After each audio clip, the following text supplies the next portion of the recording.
Hey, it's Bub Tosh, back with the Cali Roll from Yamamoto. Exciting new worm they've come out with. And I explained the way I like to throw the wacky rig and what it's for. And a lot of the fish that you catch on the wacky rig are going to be very shallow. They're going to be maybe sitting out off cover a little bit. A lot of these fish are going to be suspended. A lot of these fish are going to be sight fish or cruisers that normally wouldn't bite it, but you need that slow fall that has a lot of life. And that's where this rig excels. Shallow water, clear water, where these fish are cruising around and are susceptible to something that's a slow fall that gets a suspending fish to bite. A lot of action, very slow fall. Awesome way to rig this, which leads me to my next rig. This is called the Neko rig. A lot of people call it the deck rig or the dick rig. A lot of people use O-rings for this rig.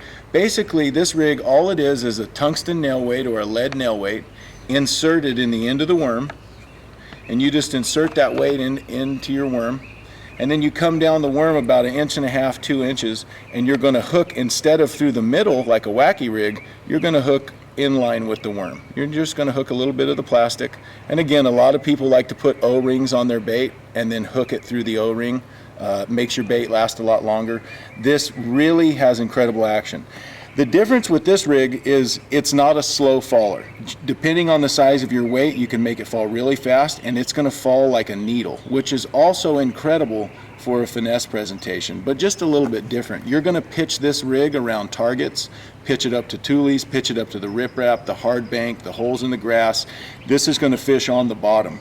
When your worm hits the bottom and you start to shake this worm, depending on if you hook the tail flat or the tail sideways, it's going to change the action of the worm. When you hook the tail inline like this, it's going to fall a little bit faster and it's going to have a wavy action. As you shake this worm through the water, it's going to want to wiggle and bend a lot more. If you hook it so the tail's flat, now when you shake your worm through the water, it comes through the water with the tail flat. As it rides through, you're going to have a lot of tail action, but it's going to undulate more and it's going to throw a lot more water movement. So this way is going to be less water movement, a little more action.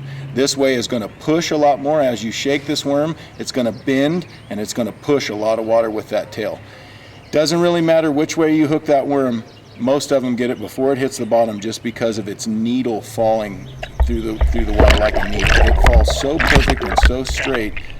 Finicky bass that are fished for a lot, that see a lot of baits, that are just not sure about it, that have been caught on a wacky rig worm or another finesse presentation will crush this thing. This is a spotted bass killer. A lot of guys throw it around bridge pilings, long points, extending points out in the lake. It's made for fishing a lot more bottom fishing and keeping contact with that bottom. This weight's always trying to find the bottom. It's always ticking on the bottom. So it always looks like your worm's standing up and this worm's just wiggling nose down on the bottom. Spotted bass killer. A lot of big largemouth have been taken this way, and people are using this rig to throw giant Senkos and giant 8 and 10 inch worms, when now at the Delta they want a little bit smaller bait. They're garden fry, they're just starting to eat, they're healing up and not being so sick, so they're eating these finesse presentations. Again, fish it around hard cover, fish it on the bottom where you'd fish the wacky rig suspended, or around shallower cover. These two are really great finesse rigs to fish this worm.